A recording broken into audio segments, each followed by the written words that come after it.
Welcome to Happy Times and Places, a positively inclined Doctor Who episode commentary podcast in which I, Toby Haydock, ask a special guest to choose a Doctor Who story for me to observe and commentate upon. They'll choose their favourite thing about each episode, and I have to guess what that might be.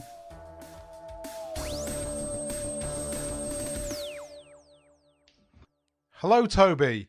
Thank you for inviting me to contribute to Happy Times and Places. As you know, I've been a long-time listener and thoroughly enjoy each new episode as it arrives, often succumbing to your influence and watching along with the story after hearing your observations.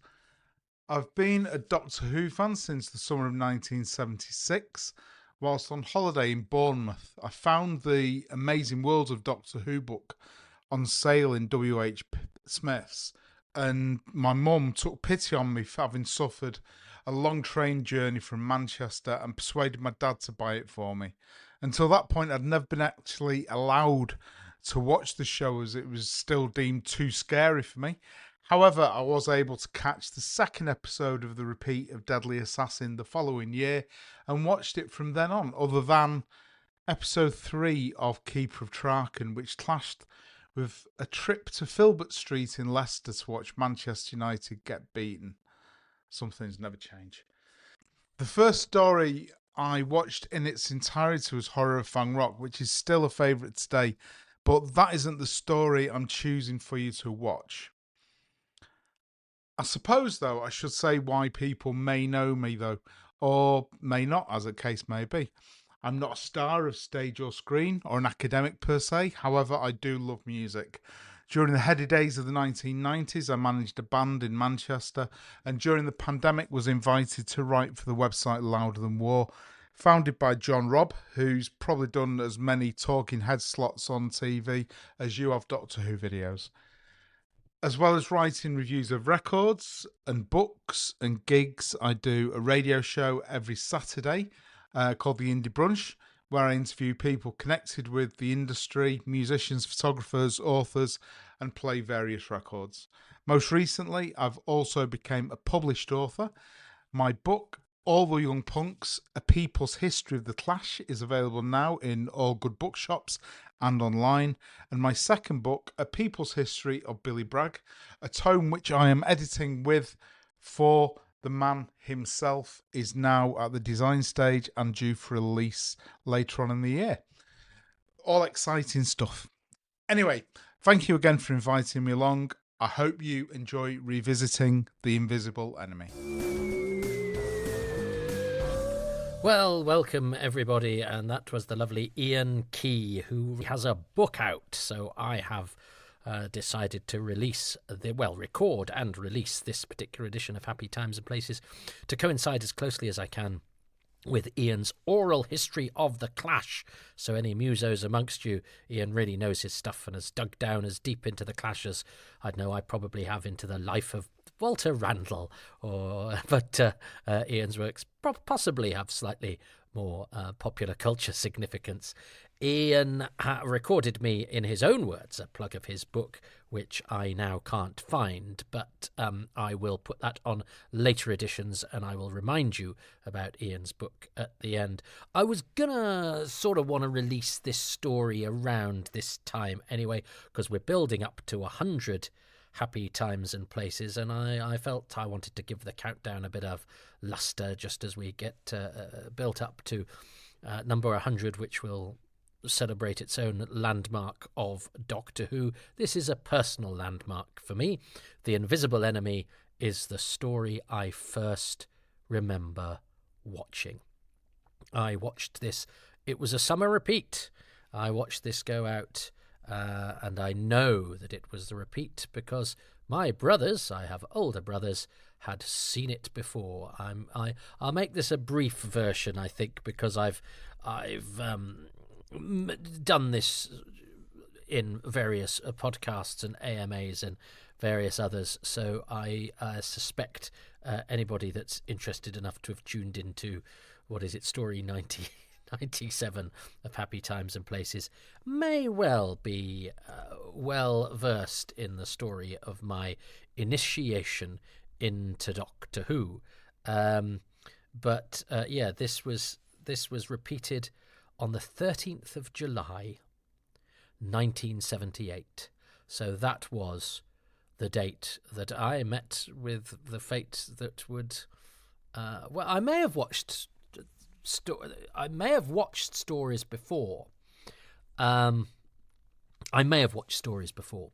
this is my earliest memory.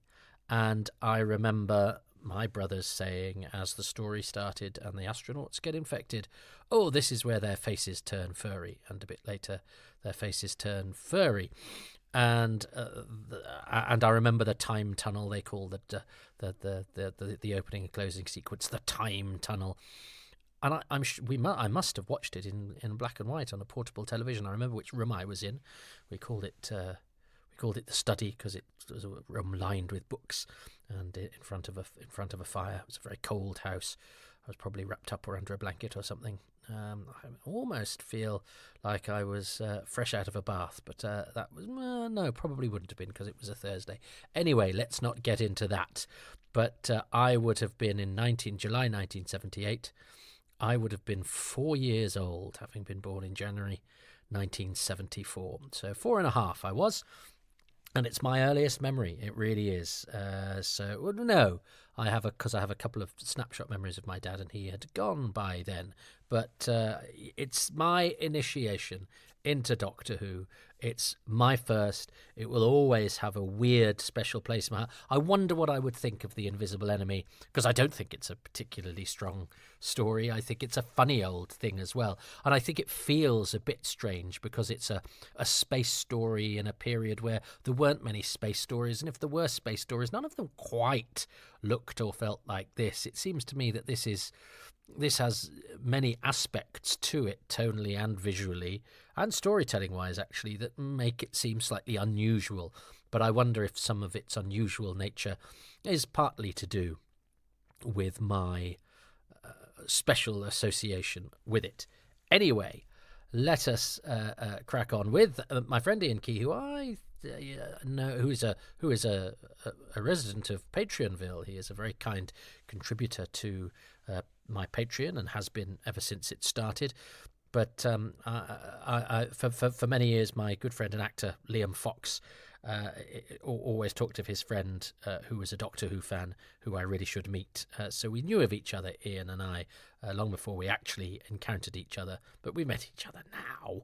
And Iain has, as I say, recently had cause to celebrate publication of a labour of love for him. But it's a fine-looking book, and so if your Venn diagram crosses music and Doctor Who with the specific music of The Clash, then do get Ian's book. I have a book coming out soon too on Quatermass, and there is a Quatermass link by the time you listen to this. If you are outside of Patreonville, my book will be out. There is a sort of Quatermass link to the Invisible Enemy, which we will get on to later, but not so much with this episode. And I'm going to start watching. I fired it up on the iPlayer in the Whoniverse. Who'd have thought you could? I certainly wouldn't have expected that back in July 1978. And I am going to press play in 3, 2, 1.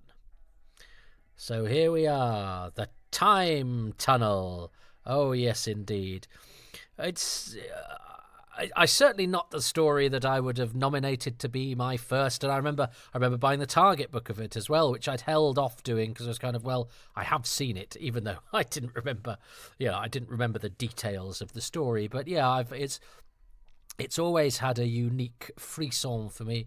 Bob Baker and Dave Martin. I had the pleasure of meeting Bob Baker. Well, I think one of the most remarkable things about this story are these space sequences, which, again, I think give it a feel unlike any other. I'm not sure those meteorites quite work, but they are. It is a brave attempt to do that, whereas that shot is much better, although there's an attempt there to have some in the foreground, some in the background. These spinning ones definitely work. And here we have Brian Grelis as Safran, and then up above, Edmund Pegg as Mika, and next to Brian Grelis, Jay Neal as Sylvie. Jay Neal is also Guard Klimt in Underworld and was a supporting artiste who occasionally got a line and a credit. Whereas Ed Pegg playing Mika here in his sole episode of Doctor Who, and I mean that by episode because he doesn't make it past episode 1. I saw Ed yesterday, actually, in an episode of It Ain't Half Hot Mum.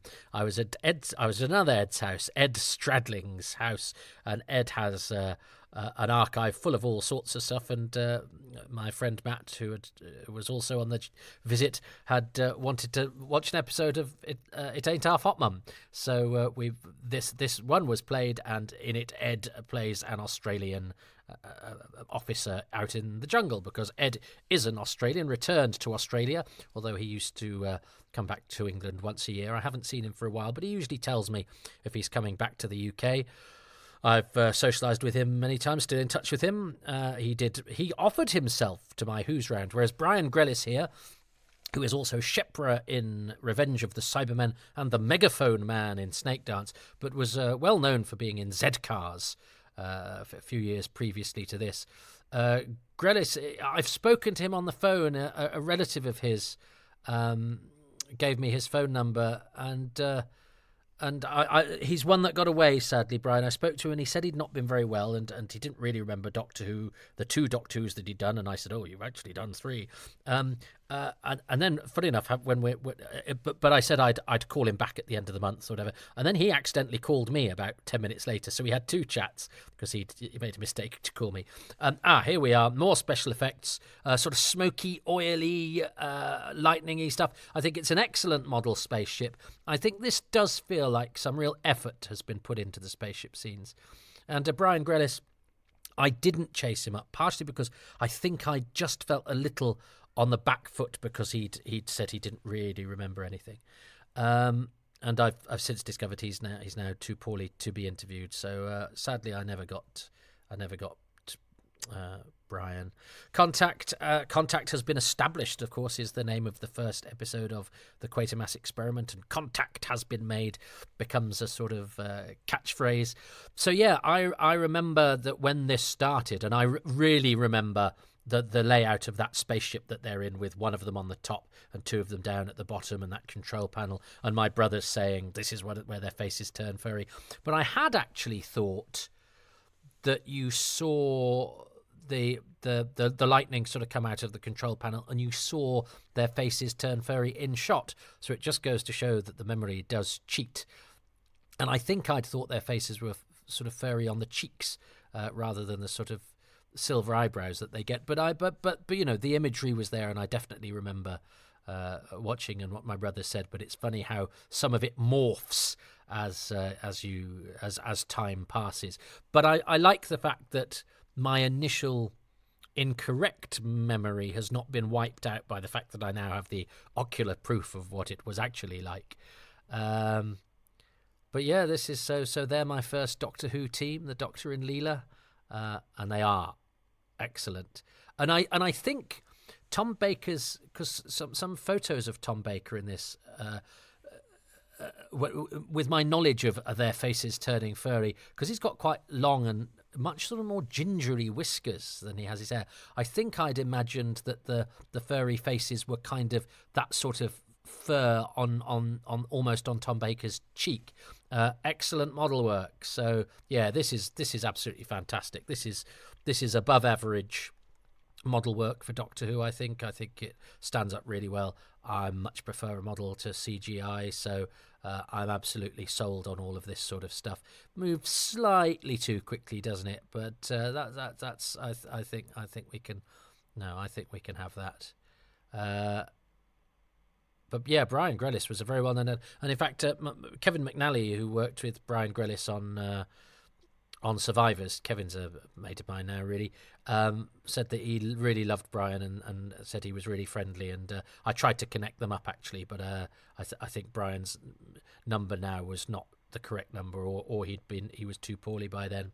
That's a really good space, because and you know, things like Space 1999, I remember that was around when I was a kid. So those sorts of model shots were really the sort of thing that made science fiction, and so that Doctor Who, my thoughts of Doctor Who of this period in the same, Buck Rogers and all those sorts of things. I know they came slightly later, but when I think back to my childhood, they all sort of meld together.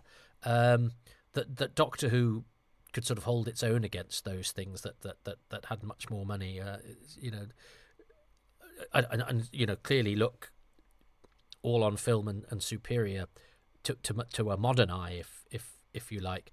They didn't feel or look different to me as a kid, and all of this stuff I loved. You know, I like those spacesuit designs. They're rather funky, and anything with somebody with a laser gun feels good. And this just feels kind of different. You don't get many Doctor Who stories of that I sort of think of that are kind of set in space in quite this way. I think of a lot of sort of gothic-y, horror-y ones, and I think of sort of lots of drab, beigey space ones. But this seems a bit closer to your Space 1999s. Anthony Rowlands is the crewman here. I think he'd worked with Derek Goodwin, the one-off director of this. He only gets a couple of lines. And Harry Fielder's sitting down there. And Harry, good old H, who's died in many a Doctor Who story. Not H's biggest role this time around, but he turns up to sit in a chair and die.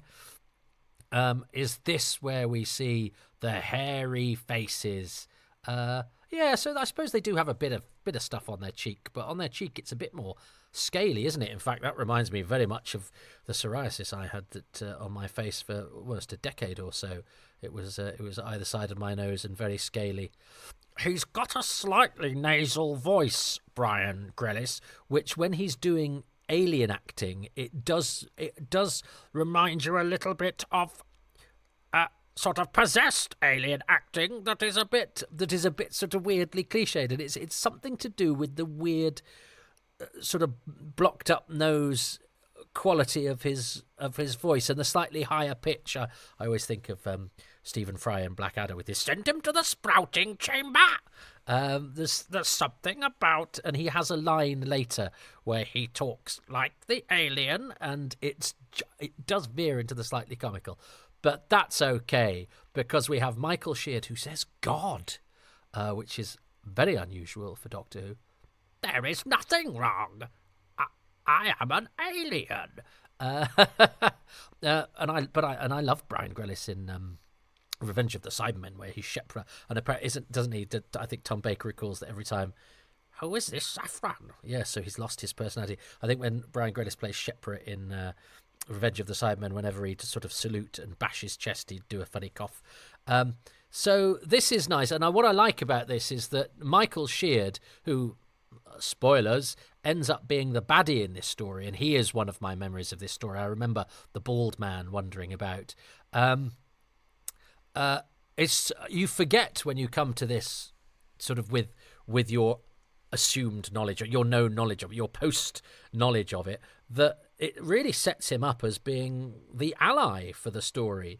And so you really get the best of both Sheards in a way, because Michael Sheard is very good at being sort of sweet and charming and nice and benign, but he's also very good at being cold and lethal and dangerous. And we get both of them, which is fantastic.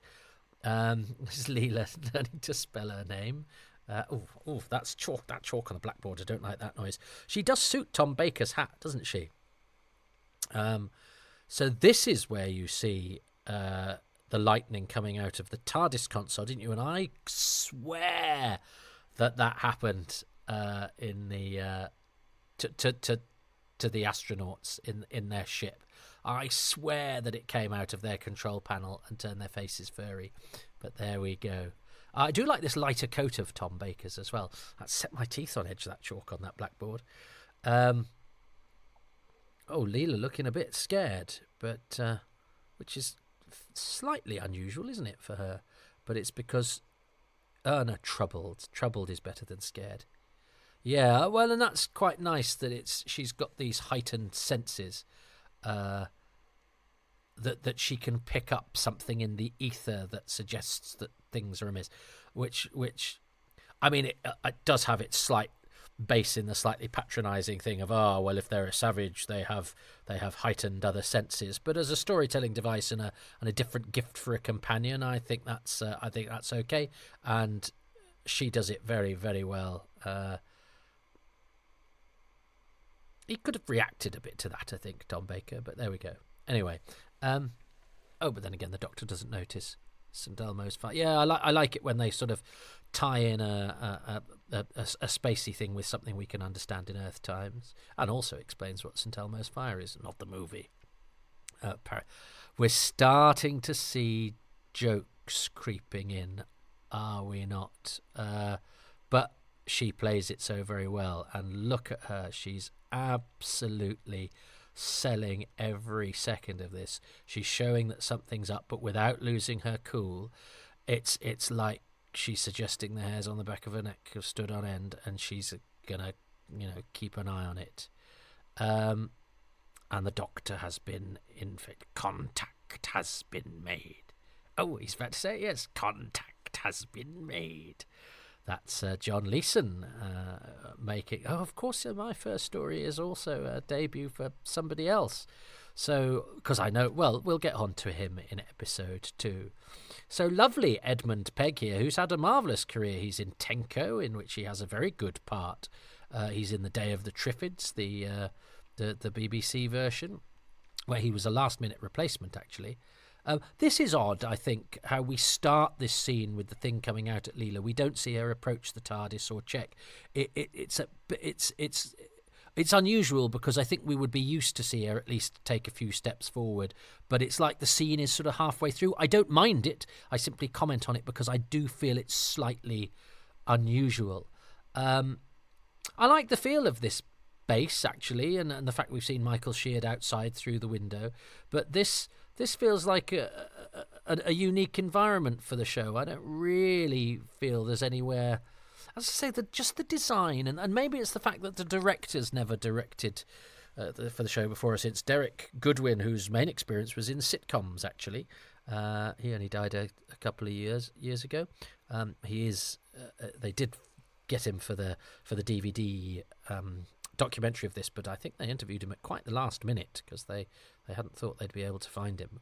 A bot of a chic. See, that's all right. He does that very well. But this season it doesn't quite know where to go sometimes, does it, with the comedy? Although, of course, none of this was apparent to me as a child. As a child, this was absolutely the most exciting, thrilling thing ever. I'm afraid I love a joke where somebody bangs into a thing. It's a slightly boring, probably a dad joke that I do at home, where quite often if Shirley sends me off for something or downstairs for something, I slap the wall and go ooh, and she goes, "Oh, you're all right," and it's always just pretend. I haven't really walked into the wall, but Louise Jameson is so good. She is such a strong actress. She never lets the reality of the moment be diminished.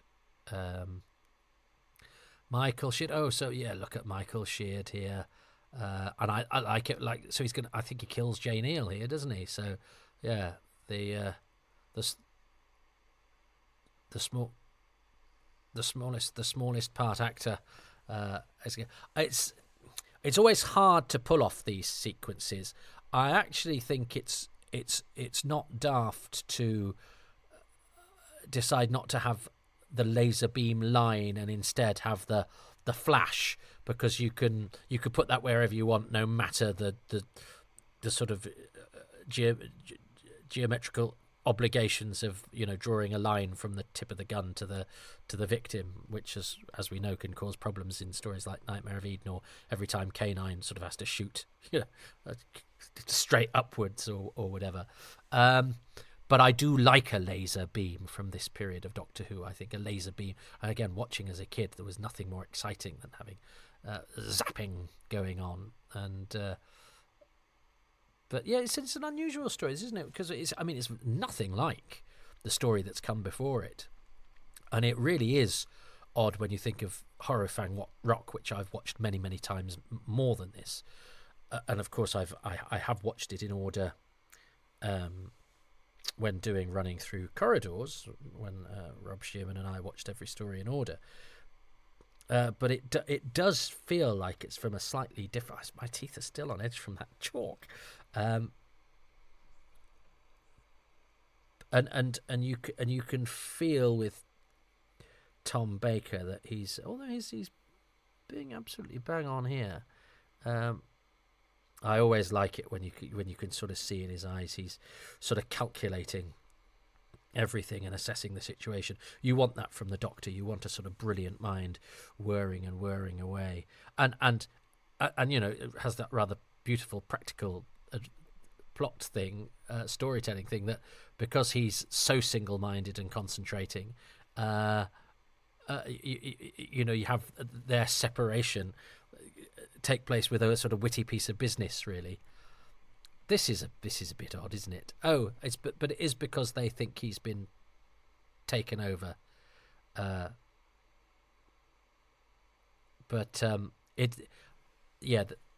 It is slightly.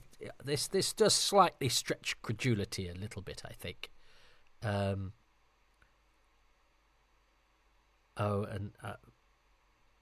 He's sort of going, oh, they do look slightly strange. I actually think that. What do I think of that makeup? Do I like that makeup? Is it silly makeup? Big eyebrows? I think if it was just the big eyebrows, you see the repeat of no importance, I think, is just. It's a little kind of, wouldn't it be witty if you repeated the line or whatever. It's just. I think the show is just getting to that point where people are thinking it's acceptable to do something that might be tipping a wink to the audience, unless they're doing it with absolute sincerity. But they can't really, can they? And it does echo the scene in the TARDIS with the repeating in the parrot. But anyway, whatever, whether it's deliberate or not, it does seem slightly comical. Whereas this is brilliant. I love him coming out with all the ice on his face, and indeed on his costume. I think that's fantastic that he has to he's on the brink of death, and it's just a simple effect, isn't it? Simple makeup that creates a lovely visual and gives Leela a chance to rescue this nice character. Yeah, must not be harmed. You do feel sorry for an actor that just has to repeat what the other actor said in a sort of alien-y way. And the bit where the Doctor turns up and they don't acknowledge him, I think that actually, in retrospect, is all right because he's supposed to have been infected by the nucleus, and the fact that he's not, he's stronger than that. Oh, that actually genuinely looks like a hot cup of coffee. I can see it smoking. Well done. A practical cup of coffee. He's got such a lovely perplexed goodness about him, Michael Sheard, hasn't he?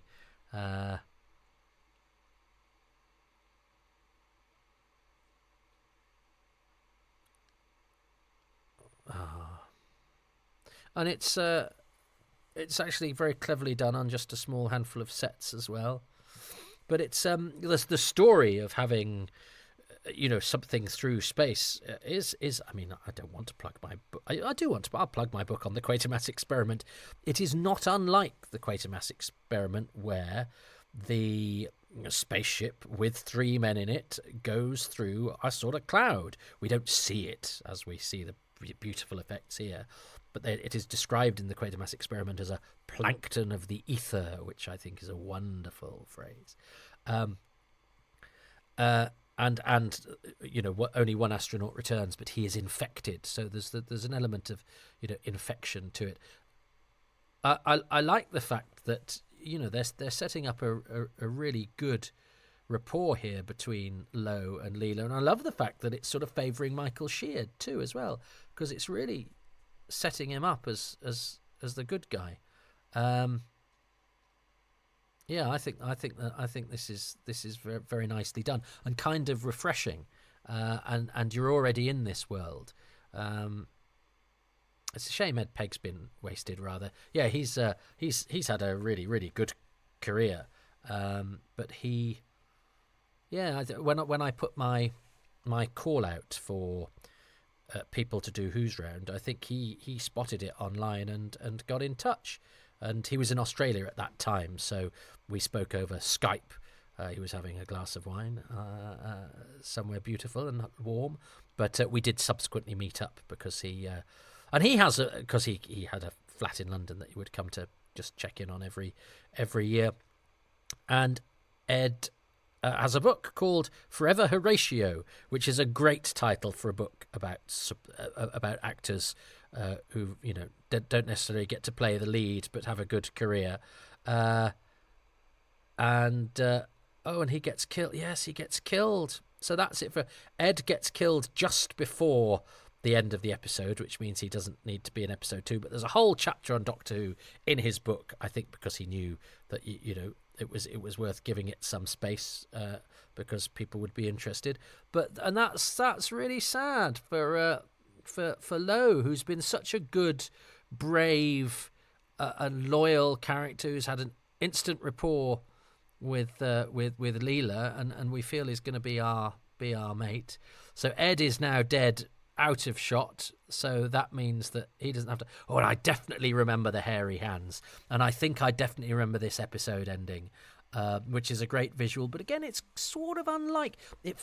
I think there's something about the way that this is shot, because it's a director we don't have any other sort of reference to within the series. It does feel a little bit as though it's sort of novel, but maybe it's because it's a story that has a unique place for me, so it has a unique feel about it. But I definitely, Ian Scoons did the spaceship and all those effects, and I think they are rather special. So, what do I choose as my favourite thing? Well, I think it's pretty straightforward. So let me first go through the also-rans. I think, I could have chosen actually the way that Leela is, because Louise Jameson is absolutely magnificent, and she's asked to do a lot of things there. She's asked to do some slightly naff comedy. She's asked to do some fearful acting, even though it's based on sort of instinct rather than terror, but she does it very well. There's a lot where she's giving it everything without actually having any dialogue, and then she gets to do some bits on her own as well. So it's a great episode for Leela, and I think Louise Jameson, you could pretty much pick her for any episode that she's in, because she's never less than superb. I would also choose, I do like the character of Lo, and the fact that they set him up to be the hero, and the sort of guest compadre, and actually he ends up being mind shanked at the end of the episode, which I think is totally unexpected, especially as we spent so much time with him, and he gets that. And I think just when somebody says "my God" in Doctor Who, it makes it all feel really grown up to me. But he hides from them successfully twice. He hides outside, and he's clever, because he gives them a bit of a misdirect as well. And then we have that bit where he senses that the Doctor, he warns Leela that that it might not be the Doctor, and all of that, and he's not just somebody who's being led by our heroine. He's an equal part of that partnership, if you like, and so I really like Lo and what they do with him, and the fact that it's Michael Sheard, who I just adore, and I think is a great servant to Doctor Who and a great servant to British television and film and genre stuff. He had a book out too. In fact, I think he wrote 74, which I hope you can still get from places. I've got a couple of his books, one of them signed. I saw him sign it at the Fab Cafe in Manchester, and that was nice. He was a nice man. So very good, Michael Sheard. And so I like both of those things. I like the fact that it's my first Doctor Who story. I like the stuff. I like the Quatermass reference. Contact has been made, and the plankton. The infected astronaut thing going on. It's a Quatermass echo, which I'm absolutely happy to always talk about. But I think the best thing about episode 1, and what marks this story out as particularly strong, a particularly strong part of what marks this story's strong points, is the spaceship. Is the model effects. The spaceship going through the cloud, the spaceship landing. Actually, those meteors flying towards the camera. All of that model work, courtesy of Ian Scoons, I think is particular and peculiar to this story, and is my favourite part of the episode. What has Iain Key got to say about episode 1 of The Invisible Enemy? So that was episode 1. So much to unpack. It was the first sci-fi that I'd seen. This was obviously pre-Star Wars, so I'd seen a couple of episodes of Space 1999, but this was probably the first sci-fi I'd really seen. Model shots, just amazing. They blew my mind at the time. As a 7-year-old, I'd never seen anything like it. Obviously, they look very cheap, or quite cheap now, compared to what you got on TV.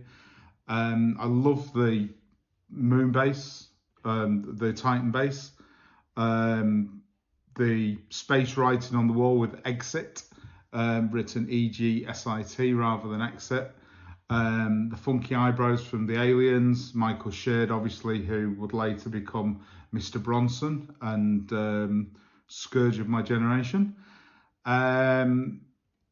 Just things that you pick up now which I wouldn't have noticed at the time, like the cheapness of some of the sets where they open the TARDIS doors and it's just a black exterior. But it's a jam-packed episode. And I think if I was going to go for anything as my favourite thing, I would have to say the model shots really impressed me. The model shots, it is. Ha ha ha ha. That's perfect, because that's what I chose too. You did choose a number of things. And yes, it is worth mentioning Mr. Bronson in Grange Hill for Michael Sheard, because he is one of the great TV characters. And I mean, he really is. He's a fantastic creation. And indeed, the script, but you did kind of respect him. I knew teachers like that. Yeah, Mr. Bronson is a brilliant television character. And I just love the fact that although he made such an impact as that character, Michael Sheard, he did also have, you know, if you said to people, oh yeah, but Mr. Bronson also crops up in The Empire Strikes Back, and he's in these Doctor Who's, and it turns out he's in everything. And of course, he's in so many Doctor Who's. He's in The Ark. He misses out Patrick Troughton. And then he's in The Mind of Evil. And then he's in Pyramids of Mars. And then he's in this. And he's not the first person to be in a not too a Tom Baker story that is relatively recent, who turns up in this story, as we will see next episode. And then, of course, Sheard is in Castrovalva, misses out Colin Baker, and then returns in Remembrance of the Daleks. So one of the finest servants to all of Doctor Who. And I felt a bit for him. I mean, I sort of joined in my head with the chortling where, you know, every time a convention was listed in SFX magazine, Michael Sheard was on, and open brackets, what a surprise, -ed, close brackets. And his ubiquity was rather easy, but it just showed that he liked consorting with the fans and liked turning up and giving good value. And, you know, you can't an actor who's happy to turn up and indulge us and be entertaining, you can't blame an actor for that. And I actually think he was an absolute star, Michael Sheard. And he was actually only in his 60s when he died, which seems rather cruel these days, even though I think he was bald. Well, he was probably bald when he was a baby, but I think he was, the time between him being bald as a baby and bald as an adult was probably not too far away. But anyway, so I'm sure he could have picked up loads of hair from this story, because it's quite a hairy story, and Leela is in a hairy situation. But so let us see if her close shave with a hairy situation continues next time. So yeah, if you want to get Ian's book, All the Young Punks, A People's History of the Clash, it is available now, and it has a foreword by Billy Bragg. So go and get that, and let us establish more contact between ourselves next time on Happy Times and Places. Ta-ta.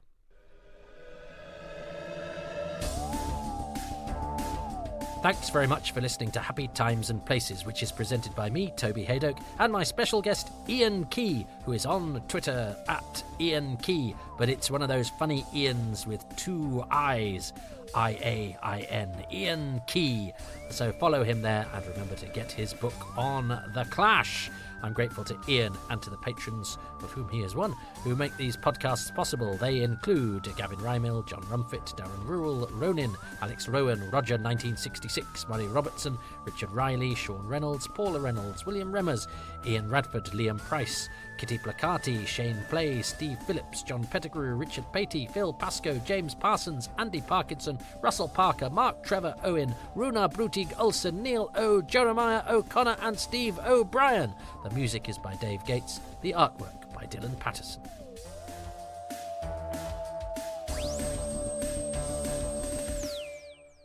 If you would like to become a patron, please do so by going to patreon.com/Toby Haydock, where you get your name read out on the credits, but you also get these podcasts in advance. You get your own podcast, Far Too Much Information. You get your own monthly AMAs. In fact, you usually get a couple of those a month. You get behind-the-scenes looks at my DVD and Blu-ray contributions, and sometimes I raid my archive and dig out some interviews with usually guest stars from the show, many of which have never seen the light of day in any form whatsoever. So it's a sort of treasure trove of all sorts of stuff, provided you can put up with listening to my voice a lot as part of it.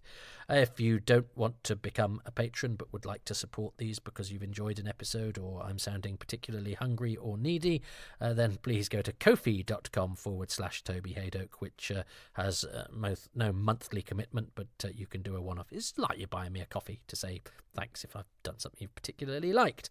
You can also say thanks with no cash coming out of your bank account by just going to iTunes, Spotify, Podbean, wherever you get your podcasts from, and giving these a thumbs up and a like and a subscribe and a 5-star rating and any positive comments that you can to make people aware of these podcasts and to give them more of a chance of being seen by passing customers. Yeah, anything like that costs you nothing, just a little bit of your time, that I would be most grateful if you spent on my behalf. Thanks so much.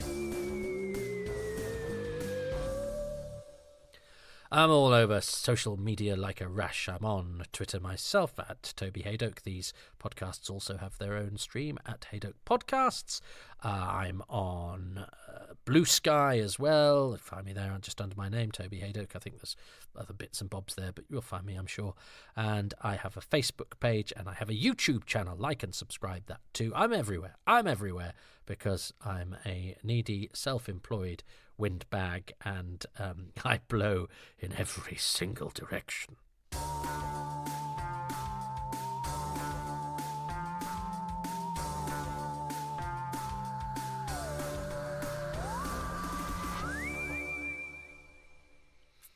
I've still got my teeth on edge. I thought I'll save that for a bit. I've been thinking about hairy faces.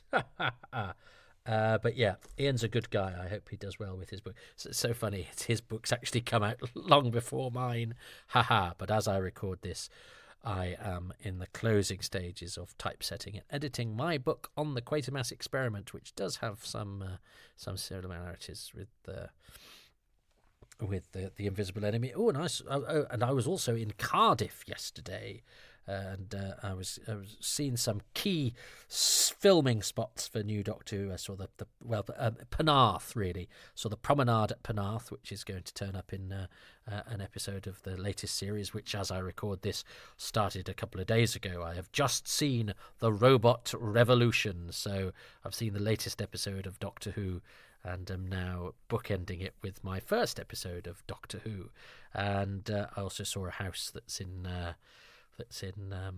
closing time, and a house that's an empty building now that was used for shooting various different bits and bobs. And I went to Yanto's shrine, so I feel like I've completed a long overdue pilgrimage. I have been to Cardiff before. I performed Moths Ate My Doctor Who scarf there and had one of the best shows imaginable, sold out at the Millennium Centre, not the big stage, but the studio. But it's a big studio. It was about 450, but I think they had some Hungarian dancing on the main stage. But of course, because it's a home gig, it was full and everyone was positive, and I could hear the excitement actually before it started, and I went on, and it was just a dream from start to finish. So if you were at Moths Ate My Doctor Who scarf in Cardiff, that was one of... I mean, I have to say, if you came to it at all, I'm grateful, and pretty much every show was a lot of fun. There were a couple that were a bit sticky, just because I'd been so spoilt with such good audiences, but it's all relative. There was never one that made me wonder why I think I should be doing anything else. But Cardiff is one I particularly remember being absolutely gorgeous. Aren't I lucky, he says as he contemplates all the things going on in the world of sci-fi. And even though Doctor Who is not getting much love out there in the conversations that I seem to be earwigging online and in the press, I am still full of love, and can't imagine my life without it. And my life with it started here, the Invisible Enemy. Oh.